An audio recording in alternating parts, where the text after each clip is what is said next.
let me ask you this question. Why are email attachments still a frequent way for cyber criminals to spread their malware? Why is it so prevalent right now? Well, when they have so many other ways to spread malware, don't they? Absolutely, but email is really cheap and easy for the attackers to use to spread their infections, and it just works.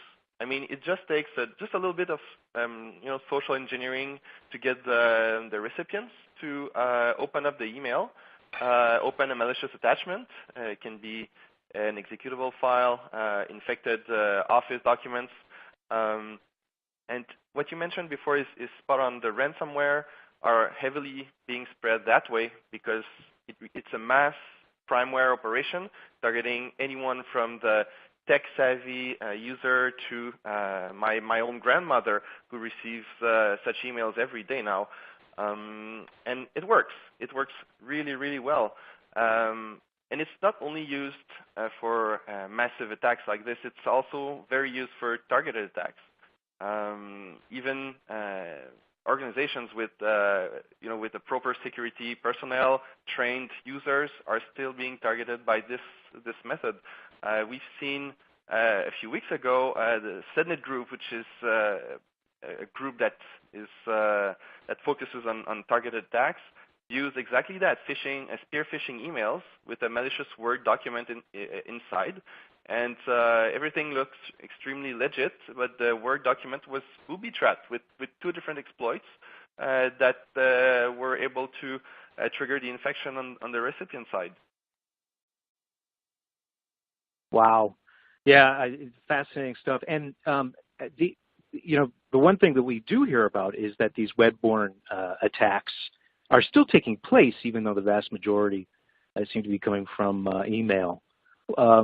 Give us a snapshot of what these drive-by downloads are.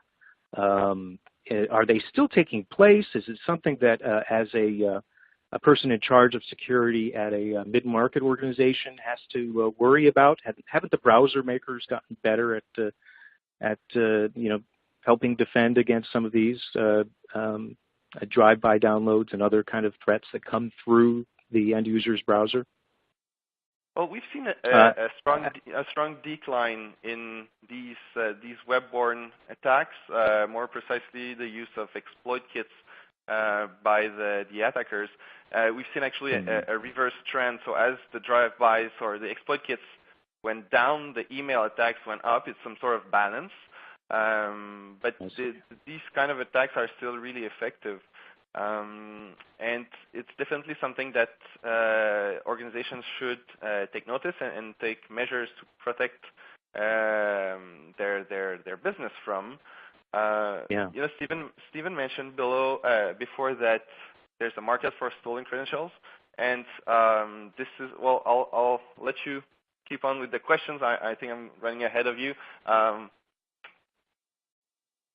Yeah, no problem. And it's Alexi, right? I apologize for messing up your name there. No worries.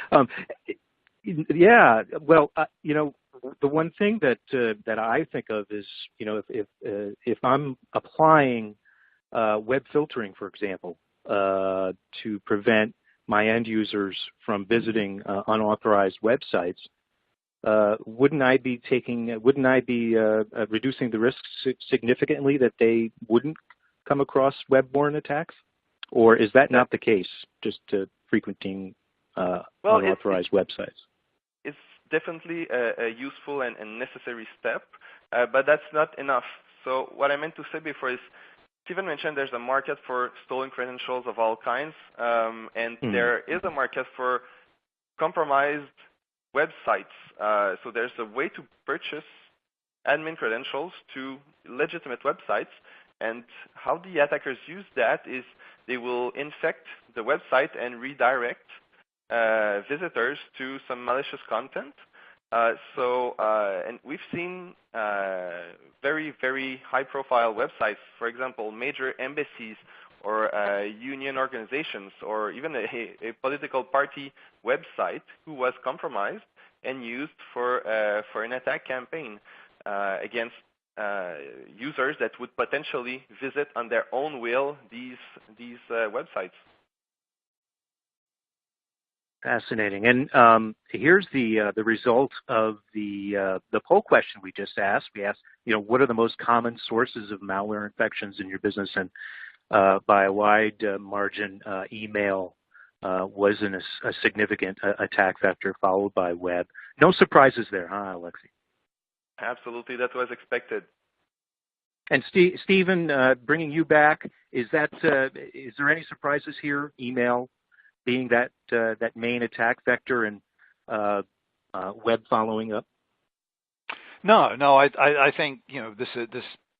I mean, that reflects what we've been seeing. I mean, it's great. I really appreciate people participating in this. I should mention to the audience that we're not tracking who answers this question and how they answer it. But yeah, I think that that's a. I mean, if it had come out the opposite, I would be really surprised and very interested. But no, this is what we're seeing.